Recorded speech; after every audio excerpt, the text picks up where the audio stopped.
ನಮಸ್ಕಾರ. ಇದು ಸುದ್ದಿ ವಿಶ್ಲೇಷಣೆ. ನಾನು ಶಶಿಧರ್ ಭಟ್. ಇದು ನನ್ನ ಡಿಜಿಟಲ್ ವಾಹಿನಿ ಸುದ್ದಿ ಟಿವಿ. ನಮ್ಮಲ್ಲಿ ಒಂದು ಮಾತಿದೆ, ಅದು ಯಾದವಿ ಕಲಹ ಅನ್ನುವ ಮಾತು. ಇದು ಮಹಾಭಾರತದ ಕೊನೆಯಲ್ಲಿ ಯಾದವರು ಪರಸ್ಪರ ಹೊಡೆದಾಡಿಕೊಂಡು ಮುಖ ಹೋದರಂತೆ. ಒಂಥರ ನಿರ್ವಂಶ ಆದಾಗಿದೆ. ಅಣ್ಣ ತಮ್ಮಂದಿರ ಜಗಳ ಒಂದು ವಂಶವನ್ನು ನಾಶಪಡಿಸಿದ್ದು ಶ್ರೀಕೃಷ್ಣನ ಸಮುದಾಯದವರು, ಅವರೇ ನಾಶ ಆಗೋದು.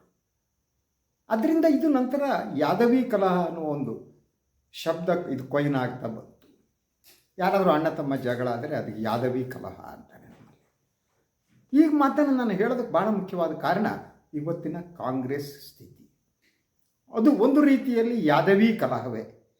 ಪಕ್ಷದ ಒಳಗಿರುವಂಥವರು ಸಹೋದರರು ಅಂತ ಅಂದ್ಕೊಳ್ಳೋರು, ಜೊತೆಯಾಗಿ ಬ್ರೇಕ್ಫಾಸ್ಟ್ ಮಾಡೋರು, ತಿಂಡಿ ತಿನ್ನೋರು, ಕೋಳಿ ಸಾರು ಕುಡಿಯೋರು, ತಿನ್ನುವವರು, ಅವರಿಗೆ ಜಗಳಕ್ಕೆ ಬಿದ್ದಿದ್ದಾರೆ. ಅದರ ಜೊತೆಗೆ ಈ ಇಬ್ಬರು ನಾಯಕರ ಹಿಂದೆ ಮುಂದೆ ಇರುವವರು, ಇಬ್ಬರು ನಾಯಕರು ನಾನು ಹೇಳಬೇಕಾದ್ರೆ ಮುಖ್ಯಮಂತ್ರಿ ಸಿದ್ದರಾಮಯ್ಯ ಮತ್ತು ಉಪಮುಖ್ಯಮಂತ್ರಿ ಡಿ ಕೆ ಶಿವಕುಮಾರ್, ಇವರ ಸುತ್ತಮುತ್ತಲು ಇರುವವರಿಗೆ ಒಂದು ರೀತಿ ತುರಿಕೆ ರೋಗ ಇದ್ದಂಗೆ ಅಂತ. ಅವರು ಸುಮ್ಮನೆ ಕೆರ್ಕತಾನೆ ಇರ್ತಾರೆ. ಈ ತುರಿಕೆ ರೋಗ ಹಾಗೇನೆ, ಅದು ಕೆರ್ಕತ್ತ ಅದು ಇನ್ನಷ್ಟು ಗಾಯ ಆಗುತ್ತೆ. ಅದಕ್ಕೆ ನಾವು ಹುಲಿ ಹುಣ್ಣು ಅಂತಲೂ ಅಂತೀವಿ. ಇವು ಹುಣ್ಣಾಗೋದಿರುತ್ತಲ್ಲ, ಅದು ಹುಲಿಗೆ ಆದರೆ ಒಂದು ಕಡೆ ಆದರೆ ಎಲ್ಲ ಕಡೆ ಸ್ಪ್ರೆಡ್ ಆಗಿ ಅದು ಕಾಂಗ್ರೆಸ್ ಒಳಗಡೆ ಸ್ಪ್ರೆಡ್ ಆಗಿದೆ. ಈ ಸಣ್ಣ ಪುಟ್ಟ ನಾಯಕರುಗಳು ಅವರ ಮಾತನಾಡುವುದು, ನೀಡುವ ಹೇಳಿಕೆಗಳನ್ನು ನೋಡಿದರೆ ಇವರ ಇಂಟರ್ನ್ಯಾಷನಲ್ ಲೀಡರ್ಗಳ, ಅವರಿಗೆ ಕನಿಷ್ಠ ತಮ್ಮ ಸ್ಥಾನಮಾನವ, ಘನತೆ, ಗೌರವ ಏನು ಮಾತನಾಡಬೇಕು, ಪಕ್ಷದ ಹಿತಾಸಕ್ತಿಯನ್ನು ಹ್ಯಾಕೆ ಕಾಪಾಡ್ಕೋಬೇಕು, ಇದು ಯಾವ ಅರಿವೂ ಇಲ್ಲದೆ ಮೂರನೇ ದರ್ಜೆಯ ರಾಜಕಾರಣಿಗಳಂತೆ ಆಡ್ತಿದ್ದಾರೆ. ಇವತ್ತು ನಾನು ಇದನ್ನು ಹೇಳೋದಕ್ಕೆ ಭಾಳ ಮುಖ್ಯವಾದ ಕಾರಣ, ಇವತ್ತು ಒಬ್ಬ ಶಾಸಕರು ನೀಡಿರುವ ಹೇಳಿಕೆ. ಅವರು ಇಕ್ಬಾಲ್ ಹುಸೇನ್, ರಾಮನಗರದ ಶಾಸಕರು. ಸೊ ಅವರನ್ನು ಅಷ್ಟು ಗಂಭೀರವಾಗಿ ತೆಗೆದುಕೊಳ್ಳೋ ಅಗತ್ಯ ಇಲ್ಲ ಅಂತ ನಾನು ಅಂದ್ಕೊಂಡಿದ್ದೆ. ಆದರೆ ಕಾಂಗ್ರೆಸ್ಸನ್ನು ನಾಶಪಡಿಸುವುದಕ್ಕೆ ಇಂಥ ಒಬ್ಬ ಇಕ್ಬಾಲ್ ಹುಸೇನ್ ಸಾಕು. ಅವರು ಇವತ್ತು ಡೇಟ್ ಅನೌನ್ಸ್ ಮಾಡಿದ್ದಾರೆ. ಡಿ ಕೆ ಶಿವಕುಮಾರ್ ಅವರು ಮುಖ್ಯಮಂತ್ರಿ ಆಗೋದು ಯಾವತ್ತು? ಜನವರಿ 6. ಯಾಕಪ್ಪ ಅದು ಹೇಳೋಕ್ಕೆ ಹೇಗೆ ಆಗ್ತಾರೆ ಅಂದರೆ 6 ಮತ್ತು 9 ಏನಿದೆ ಅದು ಒಳ್ಳೆಯ ಸಂಖ್ಯೆ ಅಂತ ಡಿ ಕೆ ಶಿವಕುಮಾರ್ ಅವರಿಗೆ. ರಾಮನಗರದಲ್ಲಿ ಅವರು ಇವತ್ತು ಹೇಳಿಕೆ ಕೊಟ್ಟರು. ಹೇಳಿಕೆ ಕೊಟ್ಟ ಮೇಲೆ ಮುಖ್ಯಮಂತ್ರಿಗಳ ಪ್ರತಿಕ್ರಿಯೆ ಬಂತು, ಡಿ ಕೆ ಶಿವಕುಮಾರ್ ಅವರ ಪ್ರತಿಕ್ರಿಯೆ ಬಂತು, ಅದು ನಂತರದ್ದು. ಹಾಗಿದ್ದರೆ ಇವರ ಮಾತು ಏನದು, ಇದೇನನ್ನು ಸೂಚಿಸುತ್ತೆ ಅಂತ? 6ನೇ ತಾರೀಕು ಆಗ್ತಾರೋ 4ನೇ ತಾರೀಕು ಆಗ್ತಾರೋ ಅದು ಅವ್ರ ಪಕ್ಷಕ್ಕೆ ಬಿಟ್ಟಿದ್ದು. ಸಿದ್ದರಾಮಯ್ಯ ಕಂಟಿನ್ಯೂ ಆದರೂ ಅಷ್ಟೇ, ನಮಗೇನು ಆಗಬೇಕಾಗಿಲ್ಲ. ಡಿ ಕೆ ಶಿವಕುಮಾರ್ ಆದರೂ ಸಾಮಾನ್ಯ ಜನರಿಗೆ ಏನೂ ಆಗಬೇಕಾಗಿಲ್ಲ. ಆದರೆ ಇದನ್ನು ಅನೌನ್ಸ್ ಮಾಡಬೇಕಾದವ್ರು ಯಾರು? ಇಕ್ಬಾಲ್ ಹುಸೇನಾ ಅಥವಾ ಕಾಂಗ್ರೆಸ್ ಹೈಕಮಾಂಡ್? ನಮಗೆ ಅವರವರಿಗೆ ಅವರವರ ಮಿತಿ ಅನ್ನುವುದು ಅರ್ಥ ಆಗದಿದ್ದರೆ ದಟ್ ಆ ಪಕ್ಷನೇ ಹಾಳಾಗ್ತಾ ಹೋಗುತ್ತಷ್ಟೆ. ಯಾರು ಕೇಳೋರೇ ಇಲ್ಲ ಆ ಪಕ್ಷಕ್ಕೆ. ಒಬ್ಬೊಬ್ಬರು ಒಂದೊಂದು ರೀತಿ ಹೇಳಿಕೆ ಕೊಡ್ತಾ ಹೋಗೋದು, ಆ ಸ್ಥಿತಿ ನಿರ್ಮಾಣ ಆಗಿದೆ. ಸೊ ಈ ರೀತಿ ಹೇಳಿಕೆ ಕೊಡುವಂಥ ಸನ್ಮಾನ್ಯ ಇಕ್ಬಾಲ್ ಹುಸೇನ್ ಮತ್ತು ಇನ್ನೊಬ್ಬ ಶಾಸಕರು, ಅವರು ನಂಜೇಗೌಡರು, ಅವರು ಮುಖ್ಯಮಂತ್ರಿಗಳ ಪುತ್ರ ಯತೀಂದ್ರಿಗೆ ಹೇಳಿದ್ದಾರೆ ಮಾತನಾಡ್ಕೊಡೋದು ಹಾಗೆ ಅಂತ. ಹಾಗಿದ್ರೆ ಇವ್ರ ಗುಂಪಿನಲ್ಲಿರುವ ಇಕ್ಬಾಲ್ ಹುಸೇನ್ ಮಾತನಾಡ್ಬೋದಾ? ಅದರ ಜೊತೆಗೆ ಒಂದು ಸಾಮಾನ್ಯ ಅವರು ಫಾರ್ ಎಕ್ಸಾಂಪಲ್ ಮುಖ್ಯಮಂತ್ರಿಗಳ ಪುತ್ರರು ತಗೊಳ್ಳುತ್ತೆ, ಯತೀಂದ್ರ ಸಿದ್ದರಾಮಯ್ಯ.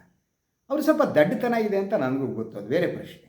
ಆದರೆ ಅವ್ರ ಸಮಸ್ಯೆ ಆಗಿದ್ದು, ಯಾರೋ ಚಾನಲ್ನವರು ಗೂಟ ಹಿಡ್ಕೊಂಡು ಹೋಗ್ತಾರೆ, ಗೂಟ ಹಿಡಿದಿರ್ತಾರೆ. ಅವರು ಯಾವತ್ತು ನಿಮ್ಮ ತಂದೆಯವರು ಮುಖ್ಯಮಂತ್ರಿಯಾಗಿ ಕಂಟಿನ್ಯೂ ಆಗ್ತಾರಾ ಅನ್ನುವ ಪ್ರಶ್ನೆಯನ್ನು ಕೇಳಿದರೆ ಅವ್ರು ಏನು ಹೇಳಬೇಕು? ಅವ್ರ ಜಾಗದಲ್ಲಿ ಇನ್ಯಾರು ಇದ್ದರೆ ಏನು ಹೇಳ್ತಿದ್ರು? ಇಲ್ಲ, ಅವರು ಮನೆಗೆ ಹೋಗ್ತಾರೆ ಅಂತ ಹೇಳೋಕ್ಕಾಗತ್ತಾ? ಇಟ್ಸ್ ಪ್ರಾಕ್ಟಿಕಲ್ಸ್, ಯಾರಿಗೂ ಹೇಳೋಕ್ಕೆ ಸಾಧ್ಯ ಇಲ್ಲ ಅಲ್ವಾ? ಸೊ ಇಲ್ಲ, ನನ್ನ ತಂದೆಯವರು 5 ವರ್ಷ ಕಂಟಿನ್ಯೂ ಆಗ್ತಾರೆ, ಮಗನಾಗಿ ಹಾಗೆ ಹೇಳ್ತಾರೆ. ಅವನ ಎಕ್ಸ್ಪೆಕ್ಟೇಷನ್ ಅದು. ಭಾಳ ಸಂದರ್ಭದಲ್ಲಿ ಹೇಳಿಕೆಗಳು ಅವರವರ ಎಕ್ಸ್ಪೆಕ್ಟೇಷನ್ ಇರ್ತವೆ, ನಿರೀಕ್ಷೆಗಳಿರ್ತವೆ. ಅವರ ಎಕ್ಸ್ಪೆಕ್ಟೇಷನ್ ನಿರೀಕ್ಷೆ ಸಿದ್ದರಾಮಯ್ಯನವ್ರ ತಂದೆ 5 ವರ್ಷ ಪೂರೈಸಬೇಕು ಅಂತ ಅಲ್ವಾ? ಸರಿ, ಓಕೆ, ಫೈನ್, ಅವರು ಪೂರೈಸಬೇಕು ಅಂತ ಉದ್ದೇಶದಿಂದ 5 ವರ್ಷ ಇರ್ತಾರೆ ಅಂತ ಅಂದರು. ಅದು ಒಂದು ಅಪರಾಧ ಆಗುವುದಾದರೆ ಇವರಿಗೂ ಹೇಳಿಕೆಗಳು ಇದೇನಿದು? ಇಕ್ಬಾಲ್ ಹುಸೇನ್ ಅಂತವ್ರು 6ನೇ ತಾರೀಕು ಡೇಟೇ ಕೊಟ್ಬಿಟ್ಟಿದ್ದಾರೆ. ಫಸ್ಟ್ ಟೈಮ್ ಅಲ್ಲ, ಅವರು ಆವಾಗ ಡೇಟು ಗೀಟು ಕೊಡ್ತಾ ಹೋಗ್ತಾ ಇದ್ದಾರೆ. ಸೊ ಇದಕ್ಕೆ ಮುಖ್ಯಮಂತ್ರಿಗಳ ಪ್ರತಿಕ್ರಿಯೆ ಭಾಳ ಸರಳವಾಗಿ ಒಂದೇ ಸಾಲಿನ ಪ್ರತಿಕ್ರಿಯೆನ ಅವ್ರು ನೀಡಿದ್ದಾರೆ. ಗದಗ ಜಿಲ್ಲೆ ಇದಕ್ಕೆ ಪ್ರವಾಸ ತಂದ್ರಂತ ಹೈಕಮಾಂಡ್ ಹೇಳಿದಂಗೆ ಕೇಳ್ತೇನೆ, ಮುಗಿದೋಯ್ತು, ಕ್ಲೋಸ್ ಅಲ್ವಾ. ಇವನ್ ಡಿ ಕೆ ಶಿವಕುಮಾರ್ ಅವರು ಹೇಳಿದ್ದು ಅಟೇನೆ ಅವನಿಗೆ ಮಾತನಾಟ ಚಟ ಅವ್ನು ಬಾಯಿ ಮುಚ್ಚಿಸ್ಬೇಕು ಅಂತ. ಯಾರು ಬಾಯಿ ಮುಚ್ಚಿಸೋರವ್ರನ್ನ? ಸಿ ಡಿ ಕೆ ಶಿವಕುಮಾರ್ ಮುಖ್ಯಮಂತ್ರಿ ಆಗುವುದಕ್ಕೆ ಅವ್ರು ಬೇಡಿಕೆ ಇಟ್ಟೋದು ಏನು ತಪ್ಪಲ್ಲ. ಸೊ ಭಾಳ ಸ್ಪಷ್ಟವಾಗಿ ನಾನು ಕೆಲಸ ಮಾಡೋಕ್ಕೆ ಕರೆಕ್ಟ್ ಅದು. ಆದರೆ ಅವ್ರ ಪರವಾಗಿ ನಿಂತ್ಕೊಳ್ಳೋರು ಇದಾರಲ್ಲ, ಅಟ್ಲೀಸ್ಟ್ ಸ್ವಲ್ಪ ಗೌರವಾನ್ವಿತವರಾದವ್ರನ್ನಾದರೂ ಬೆಂಬಲಕ್ಕೆ ಇಳಿಸ್ಬೇಕಲ್ವ. ಈ ಚಿಲ್ಟು ಪುಲ್ಟು ಶಾಸಕರು ನಿನ್ನೆ ಮನೆ ಫಸ್ಟ್ ಟೈಮ್ ಬಂದವರು, ಅವ್ರು ಈ ರೀತಿ ಹೇಳೋ ಮೂಲಕ ಇನ್ನೇನು ಮಾಡಲ್ಲ. ಡಿ ಕೆ ಶಿವಕುಮಾರ್ ಅವರಿಗೆ ಮುಖ್ಯಮಂತ್ರಿ ಆಗುವ ಚಾನ್ಸಸ್ ಇದ್ದರೆ ಅದನ್ನು ತಪ್ಪಿಸೋದಕ್ಕೆ ಈ ಇಕ್ಬಾಲ್ ಹುಸೇನ್ ಅಂತವ್ರು ಸಾಕು. ಇಂಥ ಹೇಳಿಕೆಗಳನ್ನು ನೀಡುವ ಮೂಲಕ ಅವರು ಸಮಸ್ಯೆಯನ್ನು ಸೃಷ್ಟಿಸ್ತಾರೆ. ಅವ್ರು ಸುತ್ತಮುತ್ತಲೇ ಇರೋ ನೋಡಿ ಇಂಥವ್ರನ್ನ ಇಟ್ಕೊಂಡಿರ್ತಾರೆ. ಆ ಬಾಲಕೃಷ್ಣ, ಮಾಗಡಿ ಬಾಲಕೃಷ್ಣ, ಎಲ್ಲ ಪಕ್ಷ ಸುತ್ತಾಡಿ ಮುಗಿದೋಗಿದೆ ಅವರಿಗೆ. JDS ಆಯಿತು, BJP ಆಯಿತು, ಕಾಂಗ್ರೆಸ್ಸು ಬಂದಿದ್ದಾರೆ. ಸೊ ಇಲ್ಲಿ ಬಂದುಬಿಟ್ಟು ಅವರು ಹುಟ್ಟ ಕಾಂಗ್ರೆಸ್ಸಿಗರ ಟೈಪು ಡೈಲಾಗ್ಗಳು ನೋಡಿದ್ದಾರೆ ಅಲ್ವಾ. ಎಲ್ಲ ಪಕ್ಷ ಸುತ್ತಾಡಿ ಬಂದವರು. So at least D K Shivakumar ತಮ್ಮ ಬೆಂಬಲಿಗರು ಕೊಡಿಸೋದು ಹೇಳಿಕೆನೇ ಸ್ವಲ್ಪ ಗೌರವಾನ್ವಿತವ್ರ ಹತ್ರ, ಸ್ವಲ್ಪ ಅನುಭವಸ್ಥರ ಮೇಲೆ ಅಂಥವ್ರ ಹತ್ರ ಹೇಳಿಕೆ ಕೊಡಿಸೋದು ಒಳ್ಳೆಯದು ಅಂತ.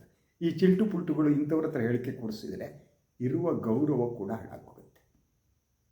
ಅದರಿಂದ ಅವ್ರು ಹೇಳಬೇಕು. ನೀವು ಕೇವಲ ನೋಟಿಸ್ ಕೊಟ್ಟರೆ ಏನೂ ಆಗಲ್ಲ ಅಲ್ಲ. ಬಾಯಿ ಮುಚ್ಕೊಂಡು ಕರೆದ್ಬಿಟ್ಟು ಬಾಯಿ ಮುಚ್ಕೊಂಡು ಇರಪ್ಪ, ನಾನು ಮುಖ್ಯಮಂತ್ರಿ ಹೈಕಮಾಂಡ್ ಡಿಸಿಷನ್ನು ಅದು ಅವ್ರು ಕೊಟ್ಟರೆ ತಗೋತೀನಿ, ಆಯಿತು, ಒತ್ತಾಯ ಫೈನ್, ಮುಗಿದೋಯ್ತು ಅಲ್ಲಿಗೆ.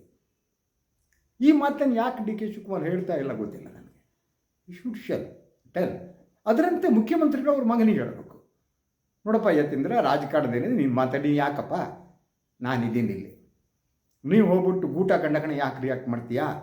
ಮಾಧ್ಯಮದವರು, ಅದು TV ಚಾನಲ್ನವರು ದಿನ ಬೆಳಗಾದರೆ ಎಲ್ಲ ರಾಜಕಾರಣಿಗಳು ಮನೆ ಎದುರು ಬಿದ್ದಿರ್ತಾರೆ ಒಂದು ಬೈಟ್ಗಾಗಿ.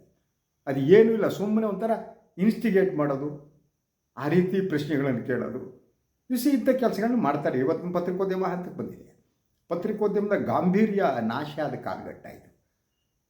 ಸುಮ್ಮನೆ ಹೋಗ್ಬಿಟ್ಟು ಯಾವುದೊಂದು ರಿಯಾಕ್ಷನ್ ಕೇಳಿ ಅದು ಔಟ್ ಆಫ್ ಕಾಂಟೆಸ್ಟು ಅದನ್ನು ಹಾಕಿಬಿಟ್ಟು ಇನ್ನಷ್ಟು ಉರಿ ಹಚ್ಚಿ ಜಗಳ ಹಚ್ಚಿ ಇನ್ನೊಂದು ಮಾಡಿ ಹೋಗ್ಬಿಡೋಂಥದ್ದು. So this is the serious thing ಅಂತ. ಸೊ ಕಾಂಗ್ರೆಸ್ನ ಒಳಗಡೆ ಇಂಥದ್ದು ಎಲ್ಲದರ ನಡುವೆ ಕಾಂಗ್ರೆಸ್ ಸಂತೋಷ ಪಡುವ ಒಂದು ವಿಚಾರ ಇದೆ. ಅದು ಕೇರಳದ ಸ್ಥಳೀಯ ಸಂಸ್ಥೆಗಳ ಚುನಾವಣೆ. ಎಸ್, ಕೇರಳದಲ್ಲಿ ಕಾಂಗ್ರೆಸ್ ಮತ್ತೆ ಮೋಸ್ಟ್ ಪ್ರಾಬಲಿ ಮುಂದಿನ ಅಸೆಂಬ್ಲಿ ಚುನಾವಣೆ ಬರೋ ಹೊತ್ತಿಗೆ ಬಿಗ್ ಫೈಟ್ ಕೊಡ್ಬೋದು. LDF is losing. LDF is losing. UDF ಏನಿದೆ ಕಾಂಗ್ರೆಸ್ ನೇತೃತ್ವದ್ದು, ಅದು ಬಹುತೇಕ ಸ್ಥಳೀಯ ಸಂಸ್ಥೆಗಳನ್ನೆಲ್ಲ ಕ್ಯಾಪ್ಚರ್ ಮಾಡ್ಕೋತಾ ಇದೆ. ಆದ್ದರಿಂದ ಮುಂದಿನ ಚುನಾವಣೆಯಲ್ಲಿ ಕೇರಳದಲ್ಲಿ ಕಾಂಗ್ರೆಸ್ ನೇತೃತ್ವದ UDF ಅಧಿಕಾರಕ್ಕೆ ಬರೋದು ಬಹುಮಟ್ಟಿಗೆ ಗ್ಯಾರಂಟಿ ಅನಿಸುತ್ತೆ. ಅದರ ನಡುವೆ ಒಂದು ಭಾಳ ಮಹತ್ವದ ಬೆಳವಣಿಗೆ ಅಂತಂದರೆ ತಿರುವನಂತಪುರ ಕಾರ್ಪೊರೇಷನ್ ಏನಿದೆ ಅದು BJP ಗೆದ್ದಿದೆ ಅಂತ. ಸೊ ಅದಕ್ಕೆ BJP ಪಾಲಿಗೆ ಅದು ಮಹಾ ದಿಗ್ವಿಜಯ ಅದು. ಅದಕ್ಕಾಗಿ ಸನ್ಮಾನ್ಯ ನರೇಂದ್ರ ಮೋದಿ ಅವರು ಕೂಡ ಟ್ವೀಟ್ ಮಾಡಿದ್ದಾರೆ. ಸೊ ಇದೇನು ಫಸ್ಟ್ ಅಲ್ಲ, ಪಾಲಕ್ಕಾಡ್ನಲ್ಲಿ ಮೊದಲೇ ಗೆದ್ದಿದ್ದರು ಅವರು. ಈ ತಿರುವನಂತಪುರದಲ್ಲಿ ಭಾಳ ಇಂಪಾರ್ಟೆಂಟು. ರಾಜೀವ್ ಚಂದ್ರಶೇಖರ್ ಅಲ್ಲಿ ಲೋಕಸಭೆಗೆ ನಿಂತು ಸೋತಿದ್ದರು. ಶಶಿ ತರೂರು ವಿರುದ್ಧ ಶಶಿ ತರೂರು ಕಡಿಮೆ ಅಂತರದಲ್ಲಿ ಗೆದ್ದಿದ್ದರು. ನೀವು ತಿರುವನಂತಪುರ ಸಿಟಿ ಒಳಗಡೆ BJP ಮೊದಲಿಂದನೂ ಸ್ವಲ್ಪ ಸ್ಟ್ರಾಂಗ್ ಆಗಿದೆ.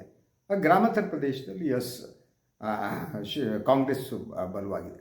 ಸೊ ವಾಟ್ ಇಟ್ ಶೋಸ್ ಅಂದರೆ ಕೇರಳದಲ್ಲಿ ಈ ಬಾರಿ ಎಡಪಕ್ಷಗಳು ಏನಿದೆ, UDF ಏನಿದೆ, ದೇ ಲೂಸಿಂಗ್ ಅನಿಸುತ್ತೆ. ಸೊ ಇದೊಂದು ಕಾಂಗ್ರೆಸ್ಗೆ ಒಂದು ಪ್ಲಸ್ ಪಾಯಿಂಟ್ ಕರ್ನಾಟಕದೆಲ್ಲ ನಡುವೆ. ಅದರ ರಾಷ್ಟ್ರ ಮಟ್ಟದಲ್ಲೂ ಕೂಡ ಮಾಜಿ ಸಂಸತ್ ಸದಸ್ಯರೊಬ್ಬರು ಖರ್ಗೆ ಬದಲು ಮಾಡಿ ಅಂತ ಪತ್ರವನ್ನು ಬರೆದಿದ್ದಾರೆ. ಈಗ ನಾಳೆ ವೋಟ್ ಚೋರಿಗೆ ಸಂಬಂಧಪಟ್ಟ ಹಾಗೆ ಮಹಾನ್ ಸಮಾವೇಶ ಕೂಡ ನಡೀತಾ ಇದೆ ದೆಹಲಿಯಲ್ಲಿ. ಇದೆಲ್ಲ ಬೆಳವಣಿಗೆಗಳು ಇವೆ. ಈ ನಡುವೆ 6ನೇ ತಾರೀಕು ಏನು ಕೊಟ್ಟಿದ್ದಾರೆ ಸನ್ಮಾನ್ಯ ಇಕ್ಬಾಲ್ ಹುಸೇನು ಅವ್ರನ್ನ ಕರೆದು ಯಾರು ಸನ್ಮಾನ ಮಾಡಿ, ಕಾಂಗ್ರೆಸ್ನವ್ರು ಕರೆದು ಅವ್ರಿಗೆ ಮೈಸೂರು ಇದನ್ನ ಪೇಟ ಹಾಕಿಬಿಟ್ಟು. ಸೊ ಅದು ಹೇಳಿಕೆ ಅವ್ರೇನು ರಾಷ್ಟ್ರೀಯ ವಕ್ತಾರರ ಅವರು, spokes person of A Congress party, ಹೌದಾ ಗೊತ್ತಿಲ್ಲ ನನಗೆ, ಅದಿದ್ದರೂ ಇರ್ಬೋದೇನೋ. ಹಾಗಿದ್ದರೆ ದೆಹಲಿಗೆ ಕರ್ಕೊಂಡೋಗಿ ಸ್ಪೋಕ್ಸ್ ಪರ್ಸನ್ ಮಾಡಿ ಅವ್ರನ್ನ.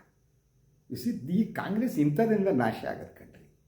ಸೊ ಈಗ ತಕ್ಷಣ ಆಗಬೇಕಾದ್ದು ಡಿ ಕೆ ಶಿವಕುಮಾರ್ ತಮ್ಮ ಬೆಂಬಲಿಗರು ಬಾಯಿ ಮುಚ್ಚಿಸ್ಬೇಕು, ಸಿದ್ದರಾಮಯ್ಯ ತಮ್ಮ ಬೆಂಬಲಿಗರು ಬಾಯಿ ಮುಚ್ಚಿಸ್ಬೇಕು.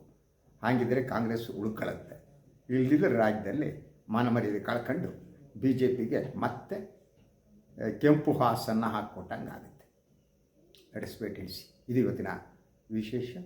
ಇನ್ನೊಂದು ವಿಚಾರದಲ್ಲಿ ಮತ್ತೆ ಬರ್ತೀನಿ. ನಾನು ಬಾಯಿನಿ ಲೈಕ್ ಮಾಡಿ, ಸಬ್ಸ್ಕ್ರೈಬ್ ಮಾಡಿ, ಬೆಲ್ ಐಕಾನ್ ಪ್ರೆಸ್ ಮಾಡೋದು ಮಾಡಿಬಿಡಿ. ಹಾಗೆಯೇ ಸಾಧ್ಯ ಆದರೆ ಸಹಾಯ ಮಾಡಿ. ಸ್ವತಂತ್ರ ಪತ್ರಿಕೋದ್ಯಮವನ್ನು ಬೆಂಬಲಿಸಿ, ನನ್ನನ್ನು ಆಶೀರ್ವದಿಸಿ. ನಮಸ್ಕಾರ.